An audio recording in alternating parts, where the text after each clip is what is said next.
நம்ம நாட்டுக்கிட்ட தொடர்ந்து மோதி வரக்கூடிய வங்கதேசம் இப்போ சரணடைய தொடங்கி இருக்கு. வங்கதேச தலைநகர்ல களமிறங்கி இருக்கு தீவிரவாதிகளாலும் வங்கதேசத்தை முற்றிலுமா டொனால்ட் ட்ரம்ப் புறக்கணிச்சிருக்கக்கூடிய நிலையிலையும் இந்தியா மற்றும் சீனா கிட்ட உதவி கேட்கக்கூடிய நிலைக்கு முகமது யூனுஸ் பரிதாப நிலைக்கு தள்ளப்பட்டிருக்காரு. வங்கதேசத்துக்கும் நம்ம நாட்டுக்கும் நெருங்கிய பந்தம்ங்கிறது இருந்தது. ஆனா கடந்த ஆண்டு ஆகஸ்ட்ல ஷேக் ஹசீனா ஆட்சி கவிழ்ந்தது. அவர் பிரதமர் பதவியை ராஜினாமா செஞ்சுட்டு நம்ம நாட்டுல தஞ்சம் அடைச்சாங்க. இப்ப வங்கதேசத்துல இடைக்கால அரசு நடந்துகிட்டு இருக்கு. இந்த இடைக்கால அரசின் தலைமை ஆலோசகரா முகமது யூனுஸ் இருக்காரு. முகமது யூனுஸ் மற்றும் அவரது தலைமையிலான ஆலோசகர்களா இருக்கிறவங்க நம்ம நாட்டுக்கு எதிரான நிலைப்பாட்டோட செயல்படுறாங்க. குறிப்பா எல்லையில பதற்றத்தை உருவாக்குறாங்க. மேற்கு வங்கம் வடகிழக்கு மாநில எல்லைகள்ல உளவு ட்ரோன்களை பறக்க விட்டு பதற்றத்தை ஏற்படுத்துறாங்க. அதோடு பாகிஸ்தானோட மிகவும் நெருக்கமா செயல்பட தொடங்கி இருக்காங்க.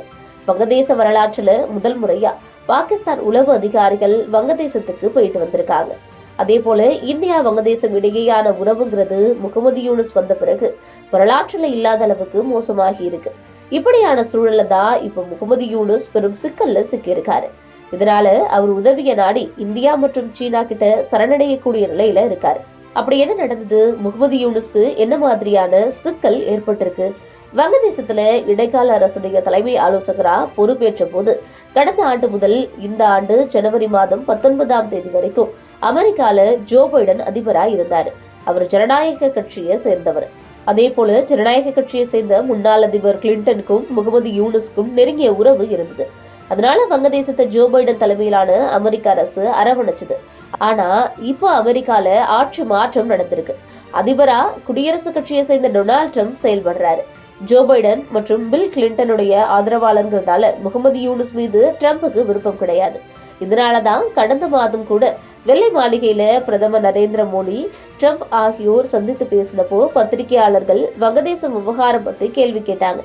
அதுக்கு ட்ரம்ப் வங்கதேசத்தை பிரதமர் மோடி பாத்துக்குவாருன்னு சொல்லிட்டாரு. இதன் மூலமா வங்கதேசத்தை கணக்கிலேயே ட்ரம்ப் எடுத்துக்கலங்கிறது தெரிஞ்சுக்க முடிஞ்சது. ட்ரம்ப் அதிபரானாலும் வங்கதேசத்துக்கு அமெரிக்காவுடைய ஆதரவு கிடைக்கும் அப்படின்னு எதிர்பார்த்த முகமது யூனுஸுக்கு இப்ப பெரும் ஏமாற்றம் தான் மிஞ்சது. இப்படியான சூழல்ல தான் நேற்று முன்தினம் வங்கதேசம், இந்தியா உட்பட பல வெளிநாடுகள்ல தடை செய்யப்பட்ட HUDன்னு சொல்லக்கூடிய ஹிஸ்புத் தஹ்ரீர் அப்படிங்கக்கூடிய பயங்கரவாத அமைப்பை சேர்ந்த 100க்கும் அதிகமானவர்கள் வங்கதேச தலைநகர் டாக்கால ஒரு ஊர்வலம் போயிருக்காங்க. இந்த ஊர்வலத்துல போலீசார் மற்றும் அந்த பயங்கரவாத அமைப்பினருக்கிடையே பிரச்சனை ஏற்பட்டிருக்கு. இதனால தலைநகர்ல சட்டம் ஒழுங்கு பிரச்சனை உருவாகி இருக்கு. மேலும் அரசியல் கட்சிகள் மற்றும் மாணவர்கள் அமைப்பை சேர்ந்தவங்க வங்கதேசத்துல உடனடியா நாடாளுமன்ற தேர்தலை நடத்தணும்னு சொல்லிக்கிட்டு இருக்காங்க. இதுவும் முகமது யூனுஸுக்கு சிக்கலை ஏற்படுத்தி இருக்கு. இந்த பிரச்சனைகளை அமெரிக்கா ஆதரவு இருந்தா தீர்த்திடலாம். ஆனா ட்ரம்ப் வங்கதேசத்தை கை கழுவிட்டாரு.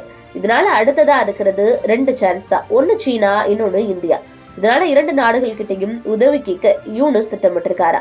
அதன்படி மார்ச் 26 29 ஆகிய தேதிகள்ல 3 நாள் பயணமா முகமது யூனுஸ் சீனாக்கு போக இருக்காரா. அங்க நடக்கக்கூடிய ஒரு மாநாட்டில் பங்கேற்று சீன அதிபர் ஜி ஜின்பிங்கை சந்தித்து உதவி கேட்க இருக்காரா.